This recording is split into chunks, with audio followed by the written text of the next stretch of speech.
Raymond Cole did not get to where he was by being careless with people. He had learned that lesson the hard way, and he had learned it in the most expensive classroom. A man can find himself in which is a marriage that falls apart slowly, and then, all at once, while your lawyers watch and your accountants calculate, and the woman you once loved looks at you across a conference table like you were simply an obstacle between her and a number. That divorce had cost him not just money, though the money was significant, but something quieter and harder to replace, which was his ability to trust what he saw in people. Before it happened, he had considered himself a decent judge of character. He had built a company from nothing by reading rooms and reading people and knowing when someone meant what they said and when they were simply saying what the room required. He had been proud of that ability, and then he had been wrong about the one person it mattered most to be right about. So he rebuilt, the way he always did, methodically and without self-pity, because self-pity was a luxury he had never been able to afford even before he had money, and he was not about to start now.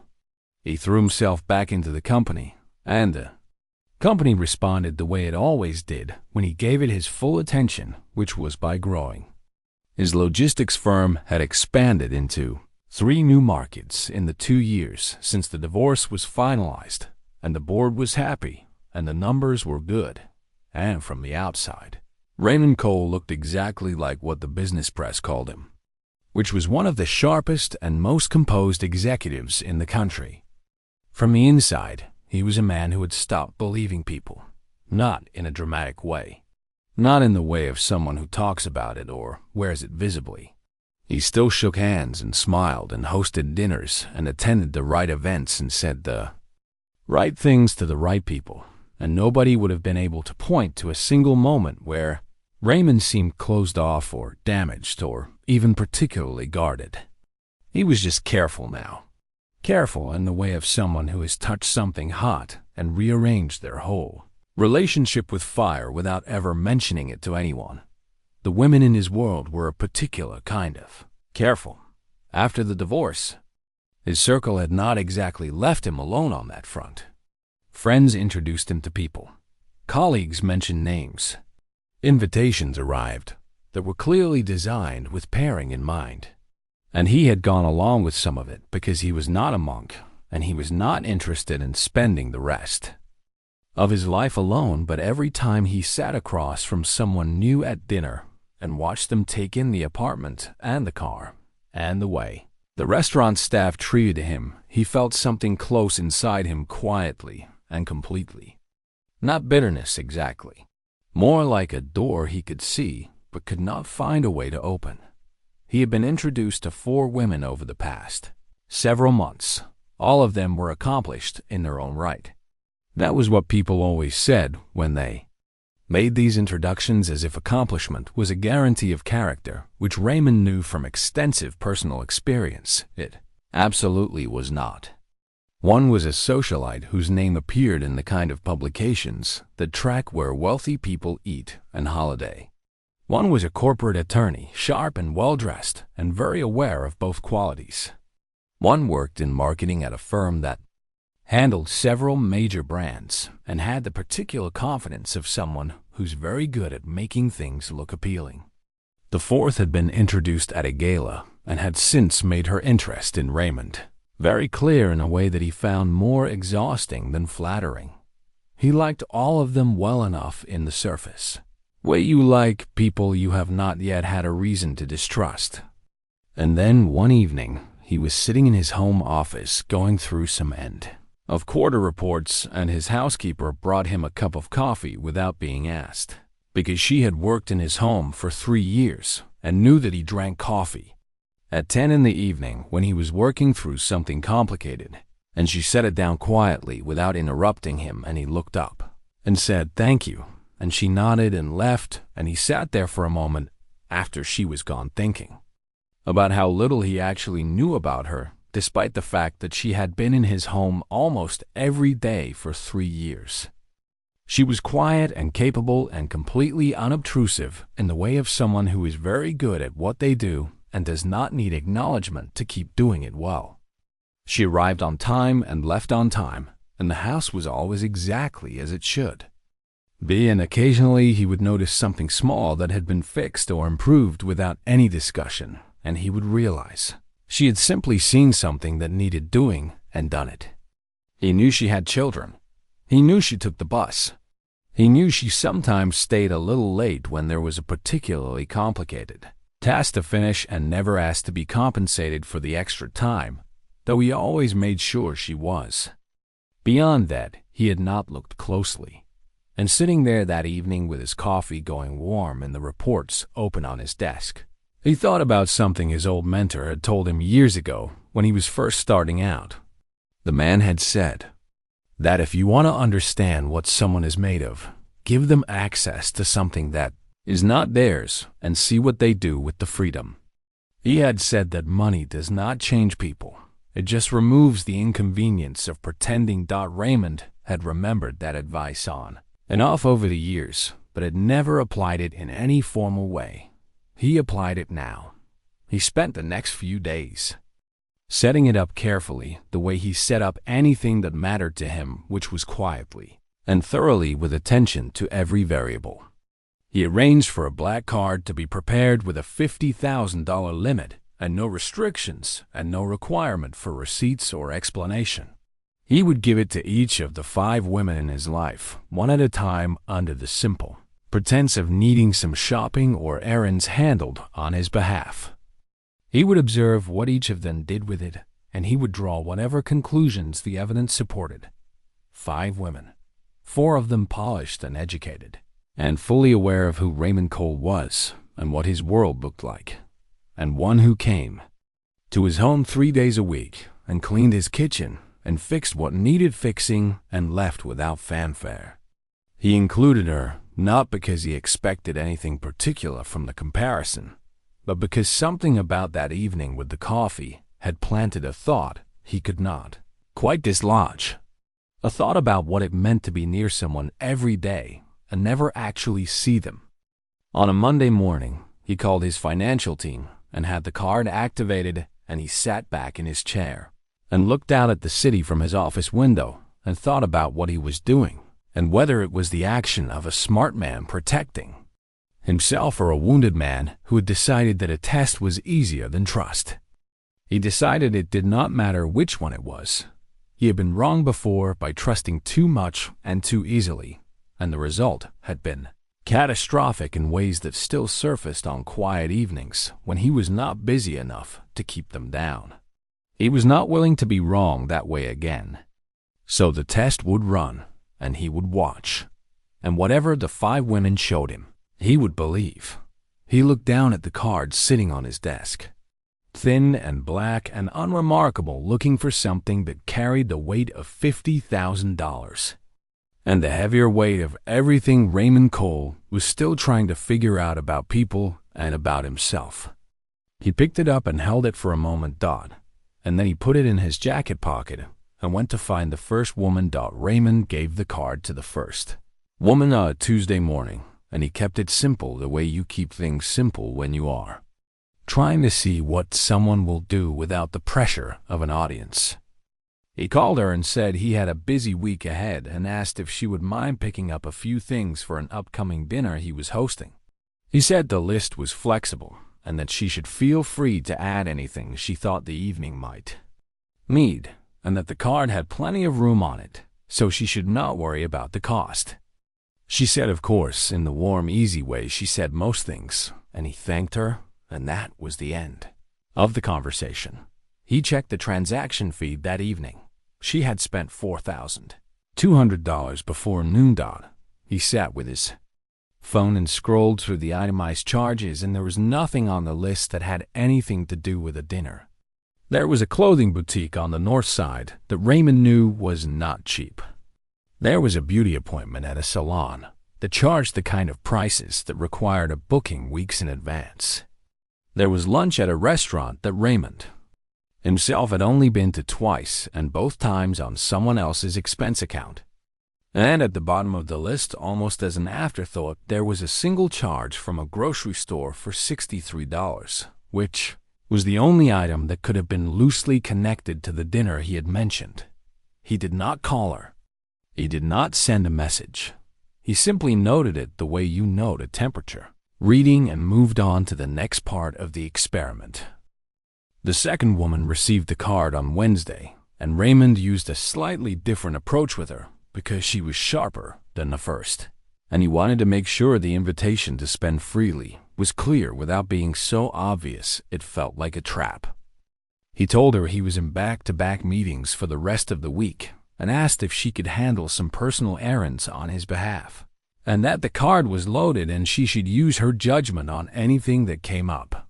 She was a lawyer, and lawyers notice language, and he watched her face while he said it, and she nodded once in that precise way she had and said she would take care of it. By the end of Wednesday, the transaction feed showed one charge. It was for $8,400. It was from a jewelry store on Michigan Avenue that Raymond knew by reputation as the kind of place where the staff learn your name after the first visit because the margins make it worth their time. He looked at the charge for a long moment and then looked at the name of the store again, as if looking at it twice might change what it said. It did not change. He thought about the fact that she had made one single decision with the card, and that decision had been to walk into a jewelry store and spend $8,000 on herself, and that she had done it with the clean efficiency of someone who had been waiting for exactly this kind of opportunity and had known precisely what she would do with it when it arrived. He closed the app and set his phone face down on the desk. The third woman was the one who worked in marketing, and she received the card on Thursday with the same loose instruction about errands and flexibility, and no need to worry about the balance. She smiled and dropped the card into her bag with the casual ease of someone receiving a pen, and Raymond watched her do it and felt the now familiar settling of an expectation he had not quite admitted to having. He checked the feed that evening and then checked it again on Friday morning. She had taken 4 of her friends to a spa on the outskirts of the city. The total charge was $6,750. Raymond found the name of the spa in the transaction details and looked it up briefly, and it was the kind of place that offered treatments with names he did not fully understand and served cucumber water in crystal glasses and had a waiting list that was apparently several months long. He thought about the fact that she had received a card that was not hers containing money that was not hers, and her first instinct had been to share that money with 4 other people who had even less claim to it than she did. He was not sure if that made it better or worse, and he sat with that question for a while before concluding that it did not really matter because the fundamental issue was the same regardless of who she had brought along. It was not her money. And that thought had apparently not visited her even briefly. The fourth woman was the one who had been pursuing Raymond most actively, and she received the card on Friday afternoon, and he told her the same thing he had told the others, and she took it with both hands and looked at it for a moment with an expression he could not entirely read and said she would make sure everything was handled properly. By Saturday morning, Raymond's financial team flagged something unusual in the transaction history. She had not made retail purchases. She had made a series of small transfers through what appeared to be a third-party payment application totaling just over $9,000, moving toward an account that did not belong to Raymond or any of his business entities. His head of financial security called him directly on a Saturday, which in itself told Raymond how unusual the flag was, and explained what had been found, and Raymond listened and asked a few quiet questions, and then said to freeze the card and document everything, and thanked him and hung up. He sat in his living room for a long time after that call, not angry, not even particularly surprised if he was being honest with himself, just tired in that deep, specific way that comes not from lack of sleep, but from having a thing you suspected confirmed in a way that removes even the small comfort of doubt. He had hoped to be wrong about at least one of them. He had not admitted that hope to himself before this moment, but sitting in his living room on a Saturday morning with the city going about its weekend outside his window. He admitted it now. He had wanted one of the four to surprise him, to come back with receipts and a reasonable accounting and some evidence that he had been too cynical and that people were better than his recent experience had taught him to expect. None of them had done that. All four had received access to something that was not theirs, and all four had treated it as though it was, and not one of them had paused long enough to ask whether that was the right thing to do. He thought about the total. 4 women. 4 cards. 1 week. Just under $29,000 spent or moved on things that had nothing to do with what he had asked and everything to do with what each woman believed she could take. Without consequence, he got up and went to the kitchen and made coffee and stood by the window, watching the street below, and thought about the 5th card. The one he had not given out yet. The one sitting in the drawer of his home office, waiting for Monday morning. He thought about the woman who would receive it, quiet and unhurried and completely unaware that she was part of anything at all. He thought about the 3 years she had spent moving through his home, doing a work without complaint and without performance and without ever seeming to calculate what she could extract from the situation she was in. He thought about the coffee she had brought him without being asked. And he felt something shift slightly in the tired and guarded interior of his chest. Not hope exactly. He was too careful for hope at this point, but something adjacent to it. Something that felt like the very first edge of a door that had been closed for a long time, beginning very slowly and very cautiously to move. He drank his coffee and looked at the street and waited for Monday. Monday morning came the way Monday mornings always do, which is too soon and with too much waiting inside it. Raymond woke early and lay in the dark for a few minutes before getting up, which was unusual for him because he was normally the kind of person who moved from sleep to motion without much pause in between. But this morning felt different in a way he could not fully explain, and he wanted to sit inside it for a moment before the day took over.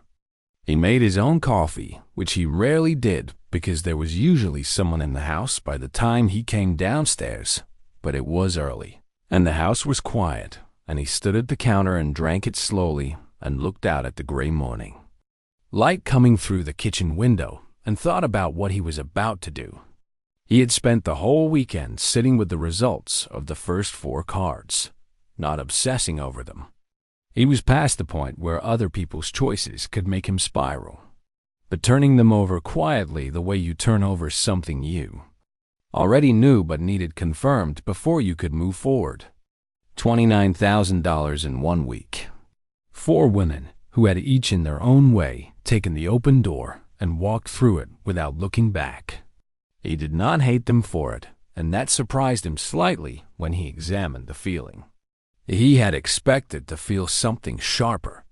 Betrayal or anger, or at least the particular sting of being used by someone who was supposed to care about you. But what he actually felt was closer to a flat and colorless confirmation. Like he had run an experiment and the results had matched the hypothesis, and the only emotion available at the end of that process was a kind of exhausted accuracy. He heard the front door open at 7:45. That was her usual time, and it was never 7:44 and never 7:46, and he had noticed that consistency before without ever remarking on it, even internally, but he noticed it now.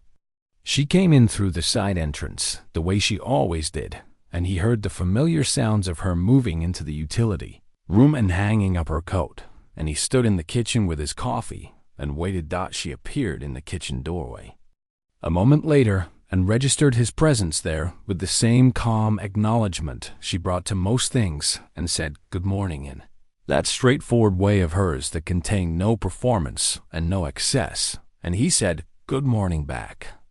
And then he said he had something he needed to ask her. She waited. He told her the same thing he had told the others, that he had a busy week ahead, and that there were some household things that needed taking care of, and that he had a card she could use for anything the house needed, and that she should not worry about the limit because there was plenty of room on it, and he trusted her judgment on whatever came up. He held out the card.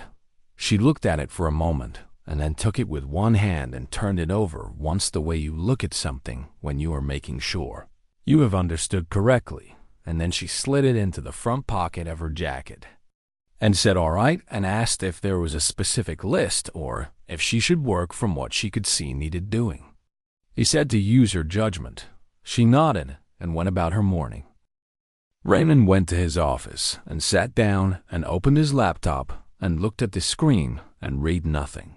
He had a call at 9 and another at 11 and a report to review before lunch, and none of it could hold his attention for more than a few seconds at a time. He kept listening to the sounds of the house, the quiet, efficient movement of someone who knew exactly what they were doing and did not need to announce it. He heard the soft click of cabinet doors and the sound of a list being written and at one point, the brief opening and closing of the front door, and then later the sound of bags being brought in and put away. And through all of it, he sat at his desk and stared at a document he was not reading. By early afternoon, she was gone. She had left at her usual time, without coming to tell him she was finished, because she never came to tell him she was finished. The work was either done or it was not, and in 3 years, the work had always been done. He waited until evening before he looked at the transaction feed. He told himself he was waiting because he had other things to attend to, which was partially true, but mostly he was waiting because some part of him understood that whatever was on that feed was going to mean something, and he wanted to be sitting still when he found out what it was. He made dinner and ate it slowly and washed his plate and dried it and put it away. And then he sat down in the armchair by the window and picked up his phone. He opened the transaction history. He looked at it, and then he looked at it again. There was one transaction, $94.37. He sat very still. He pressed the charge to expand it, and it broke down into individual items from 2 different stores, a supermarket and a hardware and supply shop. He read through the itemized list, slowly, the way you read something when you are making sure you are understanding it correctly. Cleaning supplies. A replacement mop head, because the old one had been wearing down for weeks, and he had not noticed, but she had. 2 light bulbs for the hallway fixture that had been dimming for a month. A bottle of dish soap and a sponge block. And a small bottle of surface cleaner that was running low in the cabinet under the sink. A bag of coffee, because the good bag in the pantry was nearly empty. And at the very bottom of the list, one item that made him stop completely. A children's book, $94.37. He set the phone down on the arm of the chair and looked at the ceiling for a long moment and breathed slowly, the way you breathe when something hits you in a place you forgot was there. He thought about the first woman and the $4,000 at the boutique and the salon. He thought about the jewelry store and the $8,000 and the clean efficiency of that single charge. He thought about $6,000. A spa and $9,000 moved quietly into an account that was never meant to be found. And then he thought about a mop head and 2 light bulbs and a bag of coffee and a children's book, $94, on a card with $50,000 on it. He got out from the chair and walked to the kitchen and stood at the counter, and when he got there, he saw it. She had left a card on the counter next to the coffee maker where he would see it first thing in the morning. And underneath the card, there was a small folded piece of paper, and on the paper, in her neat and unhurried handwriting, was a complete list of everything she had bought and the price of each item and the total at the bottom, and a note that said she had kept the receipt in the kitchen drawer in case he needed it for his records. He picked up the piece of paper and read it twice. Then he folded it carefully and held it in his hand and stood in his quiet kitchen in his expensive home in the middle of a city full of people and felt something move through him that he had not felt in so long he had almost stopped expecting to feel it again. It was not attraction yet. It was not anything as simple or as complicated as that. It was something quieter and in some ways more powerful than attraction. It was the feeling of recognizing someone, not their face or their name or the version of themselves they present to the world, but the actual interior of a person. The thing underneath everything else that tells you without words what someone is made of, and whether that material is real. He looked at the card on the counter, and the note in his hand, and the receipt folded neatly in the kitchen drawer, and he thought about a woman who had been given access to $50,000 and had spent 94 of it and left a handwritten record of every cent, and he understood something clearly and completely in a way he had not understood anything about another person in a very long time. He had been looking at the wrong people.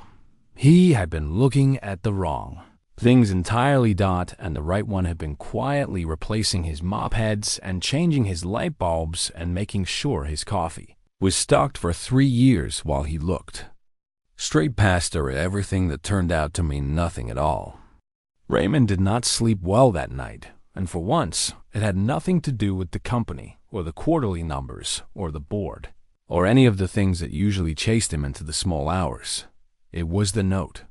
That small folded piece of paper, with the neat handwriting and the itemized list and the total at the bottom that he had read so many times he could have written it from memory. He had put it on his bedside table, which was something he could not entirely explain even to himself, because it was just a list of cleaning supplies and coffee and a children's book, and yet something about it felt more substantial than almost anything that had crossed his desk in recent memory. He lay in the dark and thought about $94. He thought about what it meant that a person could hold $50,000 in their hand and spend 94 of it and feel completely at ease with that decision, not because they lacked imagination or ambition or the ability to want things, but because the money was not theirs, and that fact was so fundamental to how they moved through the world that no other consideration even got close to competing with it. He thought about how rare that was. He had built a career on reading people, and he knew that what she had done was not normal in the way that people like to pretend honesty was normal. Honesty at that level, with that much room to do otherwise, was not a default human setting. It was something built over years of choosing the harder thing when the easier thing was right there, available and consequence-free. It was character in the oldest and most inconvenient sense of the word, and Raymond Cole, who had spent 2 years deciding that character was either a performance or a myth, lay in his dark bedroom and felt the slow, uncomfortable process of being proven wrong. He was at his desk by 6 the next morning. He told himself he was getting an early start on a busy week, which was true, but was not the whole truth.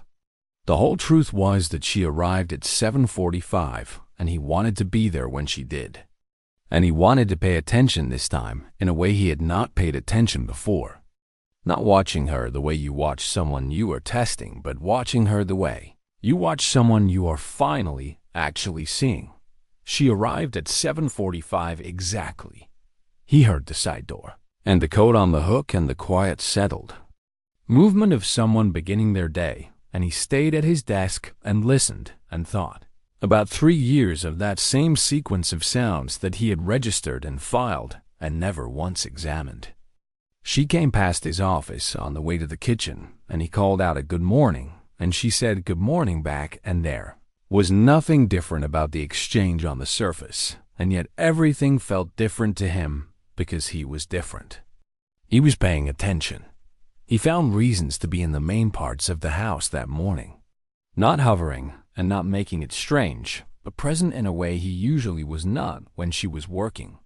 And he watched her with the quiet, careful attention he normally reserved for balance sheets and acquisition targets, and he saw things he had looked at 100 times without seeing.